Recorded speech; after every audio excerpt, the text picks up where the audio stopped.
Bíblia, por favor, pegue a sua Bíblia.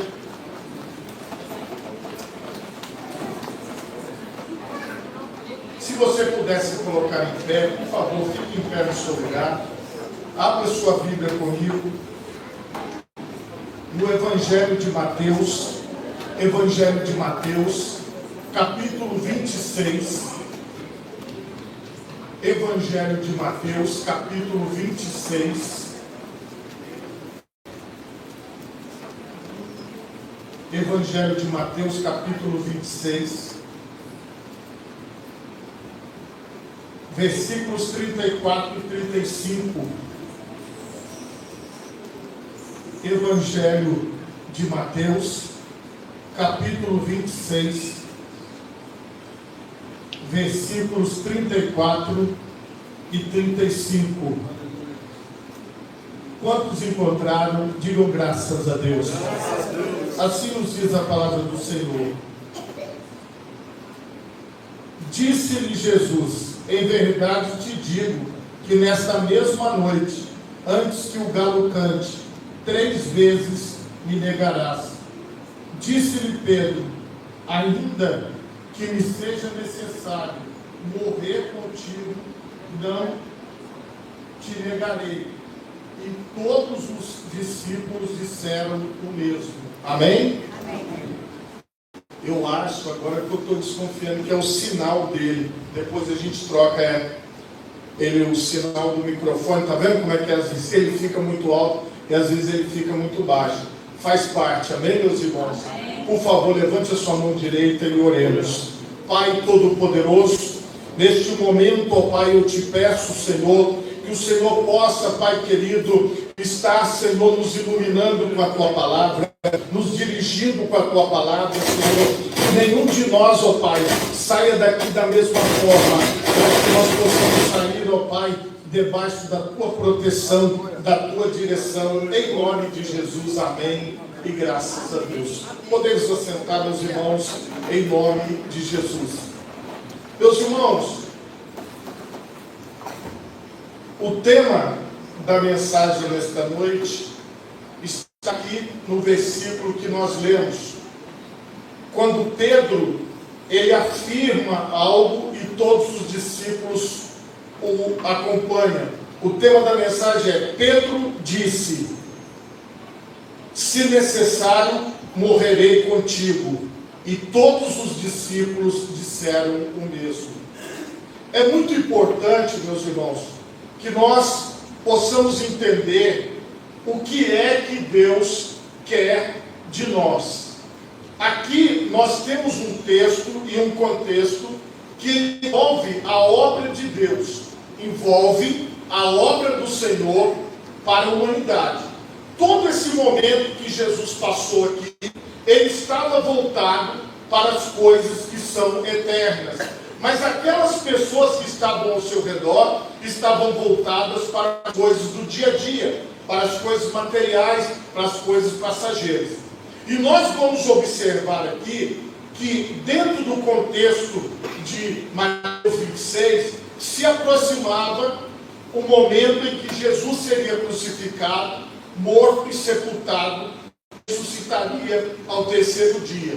Estava se aproximando o auge da vida do Senhor. E aqui nós observamos que desde o versículo 14, quando o preço da traição foi estabelecido aqui, então um dos 12, chamado Judas Iscariotes, foi ter com os príncipes dos sacerdotes e disse: que me quereis dar e eu vou-lo entregarei?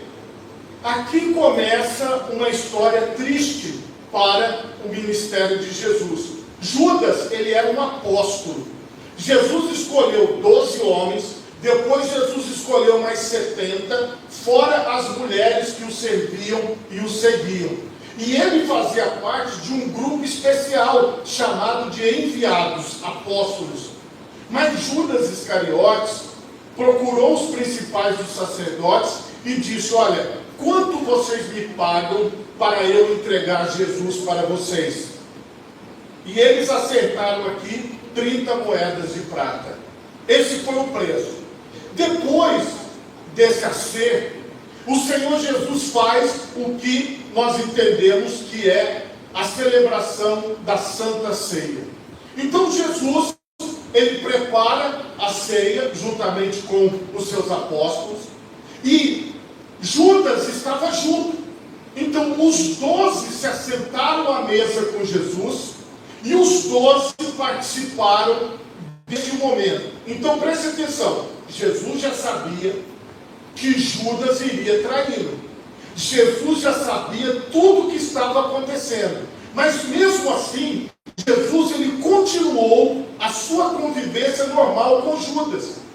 Os outros apóstolos não sabiam ainda, até esse momento da ceia, que Judas trairia Jesus. Então até aqui, só Jesus sabia. E os outros ficaram sabendo depois da traição. Mas este era o momento de comunhão, porque uma pessoa que se assenta à mesa com a outra é um momento íntimo, é um momento de comunhão, e foi dessa forma. Eles estavam ali, Jesus junto, e a Bíblia vai nos mostrar aqui, a partir do versículo 17, esta última ceia, esse último momento. E quando ele se assentou à mesa, no versículo 20, com os 12, e enquanto eles comiam, disse: em verdade vos digo que um de vós há de me trair. Então Jesus já colocou a palavra: olha, um de vós me trairá. Um de vós me trairá. E aí os 12 se assustaram. Veja a sequência. E eles, entristecendo-se muito, começaram um por um a dizer-lhe: porventura sou eu, Senhor? E ele respondendo disse: o que mete comigo a mão no prato, esse me há de trair.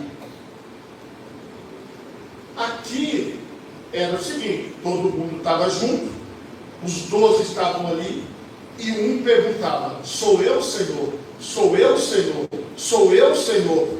Quem é que vai trair Jesus? Você imagina, nos dias de hoje, com a internet, como que seria? Sairia na hora, nos sites, nas redes sociais: olha, Jesus acaba de declarar que um dos 12 o trairá. Pense se fosse nos dias de hoje, como isso iria viralizar. Quem será? Quem será que trairá o Senhor? Quem será que vai entregar Jesus? Preste atenção, isso é algo que deixa as pessoas assustadas. Deixou os apóstolos tristes. Todos nós aqui um dia já fomos de alguma forma vítimas de algum tipo de traição. Seja por parte de um amigo, por parte de alguém que nós tínhamos até um apreço, mas esse tipo de coisa acontece porque isso não está no nosso domínio. Nós não conseguimos entrar na mente e no coração das pessoas. As pessoas, elas têm as suas decisões e os seus comportamentos próprios.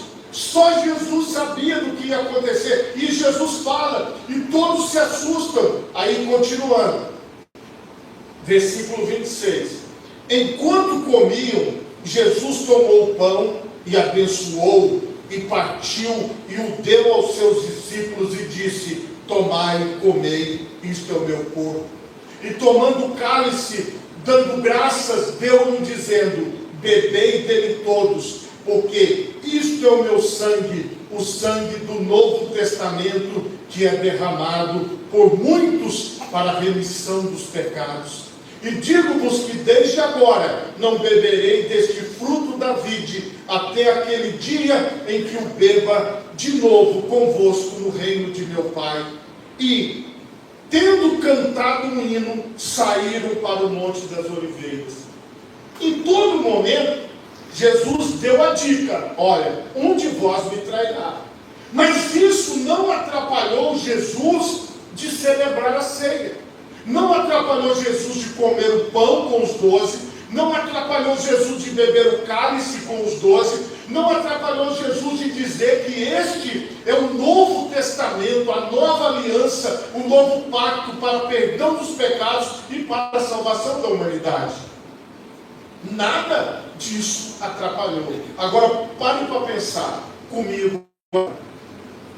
Por que é que Jesus manteve toda a sua programação, mesmo sabendo o que Judas ia fazer? Porque Jesus, ele mostra para nós que a questão, o problema, a dificuldade, as situações ao nosso redor, elas não são suficientes para mudar o plano de Deus para a nossa vida. O que prevalecia na vida de Jesus era a vontade do Pai e não a dos homens.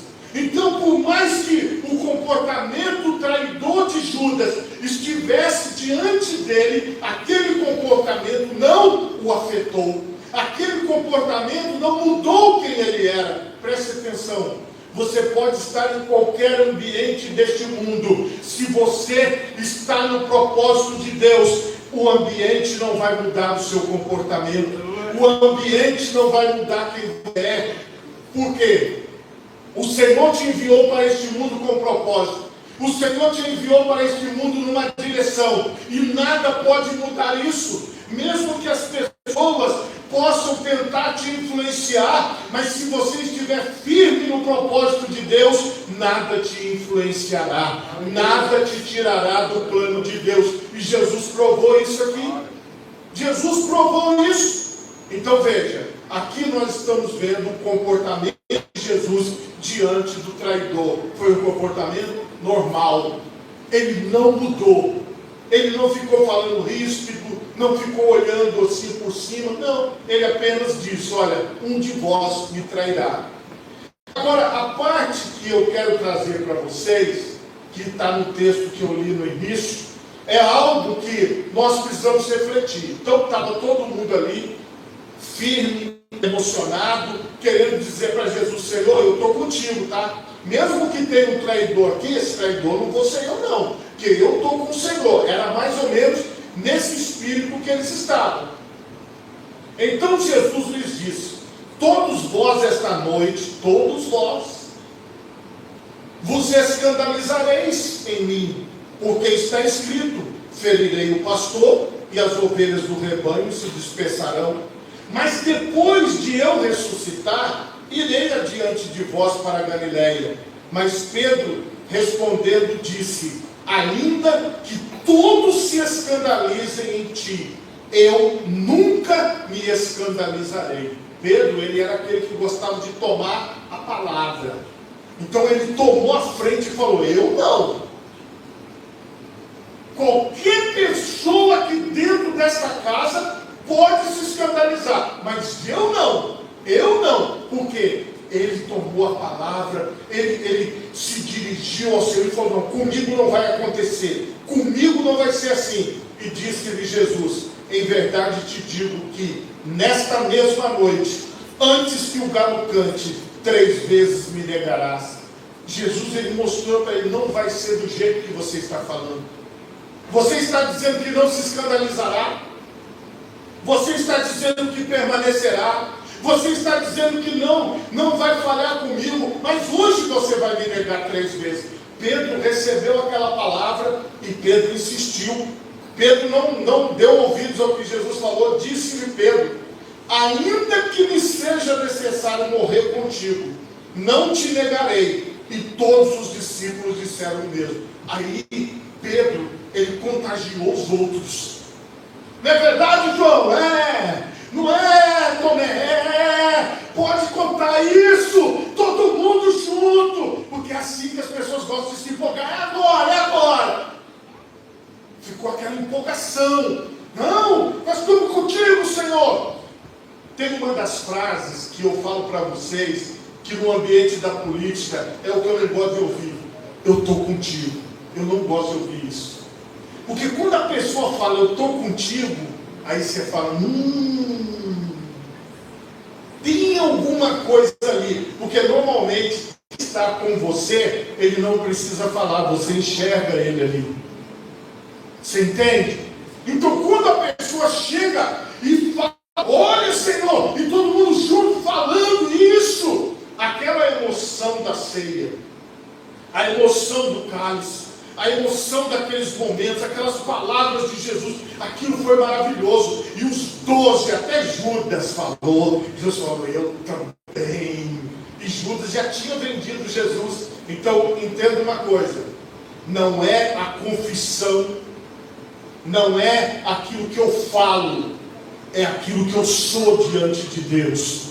E Deus sabe quem eu sou até melhor do que eu, porque o Senhor falou para Pedro, hoje você me negará 3 vezes, ainda hoje você me negará 3 vezes, e ele disse, não Senhor, eu não negarei, eu se preciso for, eu até morrerei pelo Senhor. Mas o Senhor conhecia mais de Pedro do que o próprio Pedro. Então, a palavra final não é a que sai da minha boca, a palavra final é a que sai da boca de Deus. Se eu entendo isso, o que vai ser de mim?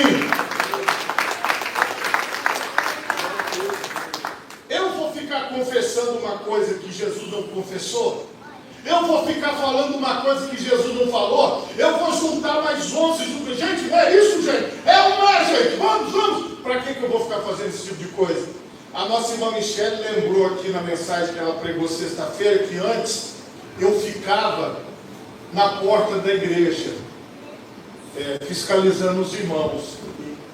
Cada um eu falava uma coisa, eu falava... Irmãos, eu me libertei disso. Acabou. Eu não... Michele, eu nunca mais fiz isso. Acabou isso. Eu não quero nem saber quem vem, quem não vem. Estou livre. Eu sento no primeiro banco e olho para Jesus e vou com Jesus até o final do clube. Não estou interessado.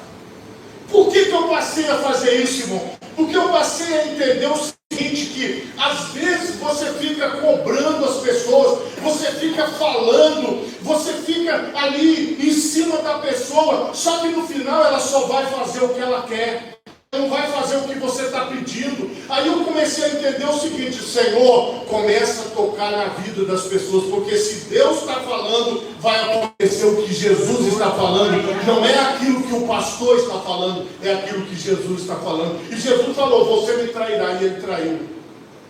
Não, Senhor, olha, foi aquela coisa dos homens aí, que homem, não, você quer homem, o bicho bobo é homem. Homem gosta dessa coisa de gritar, de ficar... Termina aquilo ali, se pegar um resfriado, irmão, desaba, parece que está morrendo.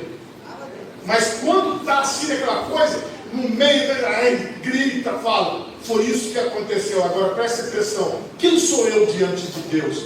Eu sou como os apóstolos, que vou ficar ali dizendo, não Senhor, eu vou fazer tal coisa para o Senhor, eu vou fazer tal coisa para o Senhor, eu estarei, Senhor, conte comigo, Senhor. E aí quando chega na hora de contar, cadê? Quando chega naquela hora que precisa da pessoa, cadê a pessoa? Porque ela enfatizou, ela falou, ela disse. Agora, irmãos, preste atenção, aqui Jesus estava trabalhando o caráter dos apóstolos, Jesus ainda estava investindo na vida deles, e ainda deu que ele falou, olha, depois que eu ressuscitar, eu vou adiante de vocês para a Galileia, mas hoje todos vocês se dispersarão, hoje vocês vão embora, hoje vocês não vão ligar, mas um dia vocês vão dar importância. Não era aquele dia, não era aquele momento. Mas eles quiseram ir contra a palavra de Jesus, dizendo, não Senhor, não vai acontecer do jeito que o Senhor está falando. E aí, meus irmãos, tem aquele período da oração, onde Jesus ele vai para o Getsemane, e ele começa a orar, e esta oração depois você leia na sua casa. Agora, nós vamos pular para a parte que Jesus é preso, no versículo 47. E aqui mostra que acontece o que Jesus fala.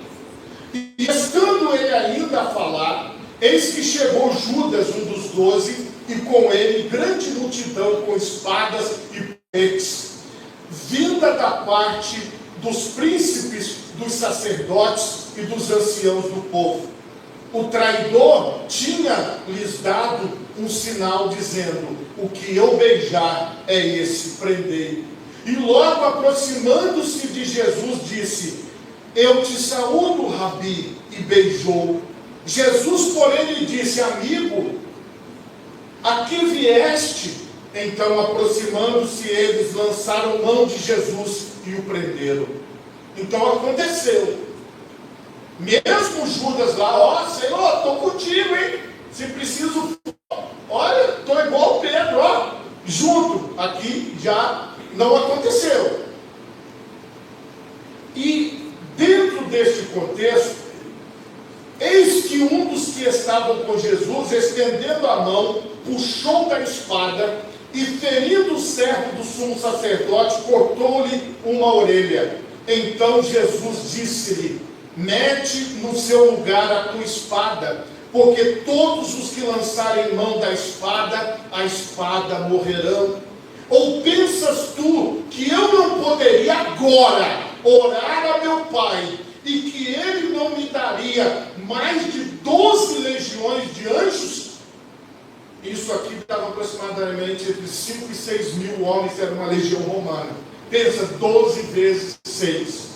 Era o que Jesus teria de anjos a seu favor, se Ele quisesse pedir. Como, pois, se cumpririam as Escrituras que dizem que assim convém que aconteça? Preste atenção agora. Jesus, Ele ensinou aquelas pessoas dizendo assim: vocês estão vendo tudo que está acontecendo aqui? É a vontade do Pai. Eu tenho que passar por isso. E eu aceito, Pai, a tua vontade para a minha vida. E eu vou fazer. Porque se Jesus quisesse não passar por aquilo, Ele não passaria. Mas veja a lição de Jesus. Jesus, mesmo em meio àquela dificuldade, Ele estava ensinando os seus apóstolos. Então disse Jesus à multidão: saístes como para um salteador, com espadas e porretes, para me prender? Todos os dias me assentava junto de vós, ensinando no templo, e não me prendestes. Mas tudo isso aconteceu para que se cumpram as Escrituras dos profetas. Então todos os discípulos deixando, fugiram. Todos os discípulos deixando, fugiram. Todos, como ele disse antes. Todos vocês se escandalizarão em mim, porque Jesus já tinha visto o futuro. E eles falaram: não, eu não me escandalizarei, eu permanecerei, eu ficarei. Não, Senhor, conta comigo. Irmãos, deixa eu falar uma coisa para vocês. Nós temos que deixar as palavras vazias de lado e abraçar a fé verdadeira no Senhor. Se for para passar pela dificuldade, nós temos que passar. Se for para passar pelo problema, nós temos que passar. Se for para viver qualquer situação que seja, nós temos que dizer: Senhor, se Tu estás comigo, nenhum mal me sucederá. Tu estás comigo, Senhor, e eu precisar passar por essa dor, por essa dificuldade, eu passarei, eu viverei, eu estarei com o Senhor, eu estarei diante do Senhor. Porque você é uma pessoa que precisa entender isso. Muitas vezes, irmão, nós confessamos muitas coisas, nós damos a nossa palavra, nós falamos e as pessoas ficam empolgadas com aquele momento da fala, da afirmação. Irmão, a fala sem atitude não tem valor. Porque se fosse verdade o que eles falaram, o que eles tinham que ficar? Junto com Jesus. Vocês estão levando ele para onde? Eu vou junto. Eu vou. Vamos embora. Não. Mas vocês também vão morrer. Então vão morrer todo mundo junto. Mas não. Eles não fizeram isso. A questão aqui é que eles ainda não estavam totalmente preparados. Lógico que no futuro eles passaram por isso. Eles viveram dificuldades pelo nome do Senhor. Mas naquele momento eles ainda não estavam prontos. Mas eles diziam que estavam. Então, irmãos, nós temos que reconhecer o nosso lugar. Nós temos que saber se nós estamos prontos realmente ou se nós ainda não estamos prontos. Para quê? Para passar pela cruz, para passar pela dor, para passar pelo escárnio, para passar pelas dificuldades. Porque às vezes nós queremos tudo já pronto. A nossa sociedade é assim. Queremos já tudo certinho. E queremos estar nessa primeira parte. Olha, eu quero cear, eu quero estar na mesa com o Senhor, eu quero estar na comunhão, eu quero estar confessando o Senhor. Mas e depois? O negócio vai ficar feio. As pessoas vão chegar, o chicote vai estar lá, a cruz vai chegar, a coroa de espinho também. E nessa hora, onde estavam aqueles que confessaram? Sumiram, fugiram, foram embora. Irmãos, nós crescemos muito depois disso. O cristianismo se estabeleceu, o nome do Senhor está sendo glorificado, mas aqui, irmão, é o desafio. Eu quero saber se você está pronto a sair dessa parte que só canta o hino. Eles cantaram o hino. Nós cantamos. Nós ouvimos a palavra de Jesus, nós ceamos, nós fazemos tudo isso. Agora, eu consigo permanecer com o Senhor diante de tantas adversidades, de tantos problemas e de tantas coisas contrárias? Eu consigo permanecer com o Senhor quando o ambiente não me agrada, quando eu mesmo não me agrado, quando nada está me agradando? Então, a ceia foi gostosa. Cantar o hino foi maravilhoso. Vamos para a oração no monte. Ai, que delícia. Agora chegaram os que vão prender o Senhor. Vamos embora. Vamos embora, porque agora ficou tenso, ficou difícil. Irmãos, se Deus nos escolheu para vivermos o tempo difícil, é nele que nós temos que permanecer. Você compreende isso? Porque da mesma forma como nós estamos aqui agora, bem para a glória de Deus, vivendo, glorificando ao Senhor, amanhã nós podemos ter que enfrentar alguma coisa. E quando essa dificuldade chegar, como nós vamos nos comportar? Nós vamos fugir? Nós vamos negar? Nós vamos nos esconder? Ou nós vamos abraçar o Senhor? E nós vamos dizer: Senhor, realmente está doendo, está difícil, mas eu quero permanecer na tua presença. Eu quero caminhar com o Senhor. Porque, irmãos, enquanto os milagres estavam acontecendo, eram 5.000, 10.000 pessoas, era gente para todo lado. Quando Jesus parou os milagres e falou: ó, agora é para a cruz, foi desaparecendo o povo, foi sumindo. Aqui tinham 12, dos 12 um traiu e os 11 sumiram. Se fosse nos dias de hoje, ia ser o maior escândalo. As pessoas iam falar assim: vocês ficaram sabendo? Sabe aquele negócio da traição, o que deu? Todo mundo foi embora. Jesus ficou sozinho e morreu. Ou seja, fracassou. Ministério fracassado. É isso, irmãos. Os pastores de hoje, que tem o título, iam dizer que o ministério de Jesus foi fracassado. Se tivesse a internet nos tempos de Jesus, todo mundo ia postar em todas as redes: fracassou, morreu, foi enterrado, os discípulos foram embora, um negou, outro não. Isso tudo acabou. Você não sabe o que aconteceu com aquele ministério. Faliu, o ministério faliu, fechou a igreja. Não tem mais ninguém, irmão. Não tinha mais ninguém, só tinha Jesus. Aí, você se lembra das palavras de Jesus? Que ele diz assim, ó: se a semente, quando cai na terra, não morrer, ela fica sozinha, mas se morrer, dá um fruto. Então, a morte fez parte desta grande obra de Deus. A dor fez parte desta grande obra de Deus. Então, irmãos, Deus, Ele tem coisas extraordinárias? Tem, mas Ele também tem coisas duras. Ele também tem momentos difíceis. Ele também tem momentos de solidão. Agora, nós vamos passar pela dificuldade como Jesus passou ou como os apóstolos passaram neste momento?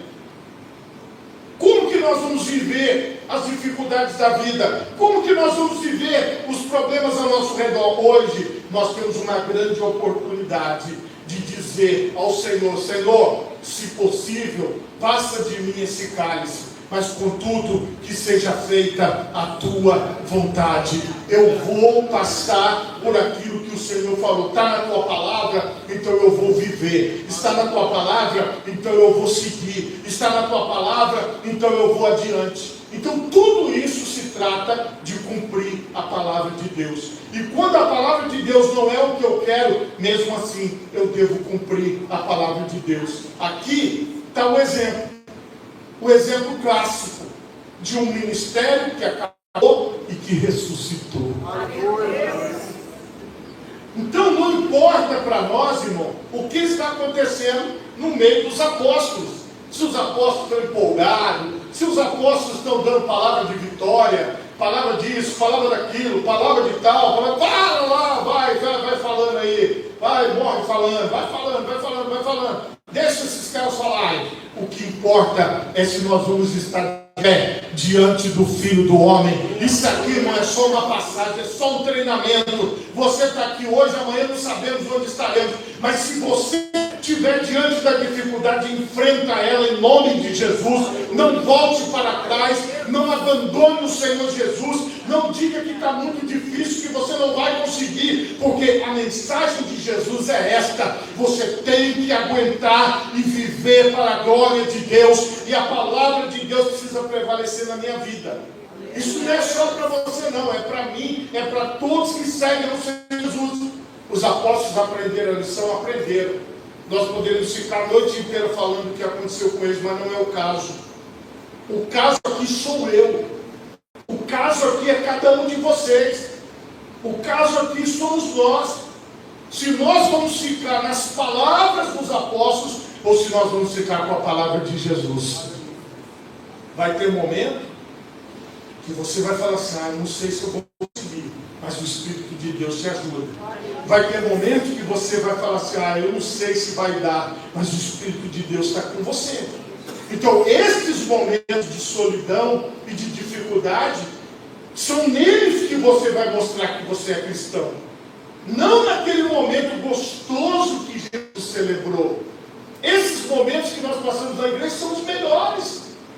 A questão é quando nós saímos daqui. A questão é quando nós vamos para casa. A questão é quando nós vamos para o ambiente de trabalho. A questão é quando nós vamos para o transporte público. A questão é quando todas as pessoas ao nosso redor pensam diferente de nós e falam coisas diferentes daquilo que nós acreditamos. E todo mundo quer mudar a nossa forma de pensar, mudar a nossa forma de dizer. Até a Bíblia está mudando. As pessoas estão fazendo novas versões e trocando as palavras da Bíblia. Porque muitas coisas que estão na palavra de Deus causam escândalo para o mundo. E as pessoas estão, às vezes, escolhendo as palavras para falar, para poder não chocar, para poder estar inserida no contexto. Irmão, é isso que nós estamos vivendo hoje. As pessoas estão cheias de confissões, cheias de palavras, cheias de momentos bons, mas quando a tribulação vem, elas não dizem que são cristãs, elas vão embora. Mas eu estou olhando para pessoas que permanecem. Eu vejo que vocês permanecem, que vocês têm vontade de estar com Cristo, que vocês têm vontade de estar na presença de Deus. Então, o meu conselho para você é: continue firme com o Senhor Jesus. Continue. Os apóstolos estão falando uns negócios aí que não é isso não. Então, não é isso não. As pessoas estão ganhando as pessoas na lábia, na conversa. Não vai na conversa de apóstolo. Vai na palavra de Deus. Não vá na conversa de pastor, vá na palavra de Deus. Não vá na conversa das pessoas, não, vá na palavra de Deus. Está na palavra de Deus, o Senhor orientou, então é isso. O que Jesus falou? Vai ser difícil, então vai ser. O que o Senhor Jesus falou? Essa noite vocês vão sofrer um embate. Sim, vamos. Então vamos nos preparar. Deixa vir. Mas amanhã nós vamos estar com Jesus de novo. Vocês estão entendendo? É isso que vale para nós.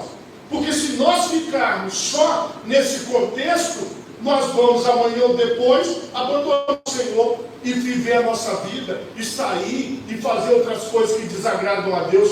Mas a palavra de Deus é: permaneça firme. Permaneça firme. Permaneça com o Senhor. Mesmo que aconteceu muita coisa, Mas entenda, permaneça com o Senhor Jesus. Irmãos, eu sempre preguei para a salvação. Sempre. Sempre. Todas as pessoas que eu já falei, que eu falo, é sobre a salvação. Sempre, sempre. Todos os dias eu preguei sobre a salvação, eu falo sobre a salvação. Eu falo para as pessoas, eu levo a palavra, eu quero ver as pessoas salvas, eu quero ver as pessoas transformadas. Então esse é o propósito. O propósito não é nós termos um tempo agradável, vivemos um momento legal, não. O propósito é a gente ficar firme no momento legal e também no momento ruim. É nós entendermos que a única coisa que nos salva, a única pessoa que nos salva é o Senhor Jesus. As palavras do Senhor Jesus, só tu, Senhor Jesus, tens as palavras de vida eterna. Então é nesse foco que nós vamos. E se você abraçar isso, você não vai estar emocionado, mas você vai estar convicto de que você não vai deixar o Senhor. Coloque as suas mãos na altura do seu coração. Feche os seus olhos. Pai Todo-Poderoso, hoje, Senhor, eu te peço, dai-nos esta certeza, Pai. Dai-nos esta convicção, Senhor, de que nós vamos permanecer firmes, ó Pai. Mesmo diante das tentações, mesmo diante das provações, mesmo diante das dificuldades, ó Pai, que nós possamos permanecer diante do Senhor, que nós possamos permanecer firmes, ó Deus. Ó Pai querido, Pai amado, sabemos que não é fácil, ó Deus, sabemos que existem dificuldades, sabemos que existem problemas, Senhor, sabemos, ó Deus, que temos momentos de empolgação, mas também temos momentos de tristeza. Sabemos que temos momentos onde parece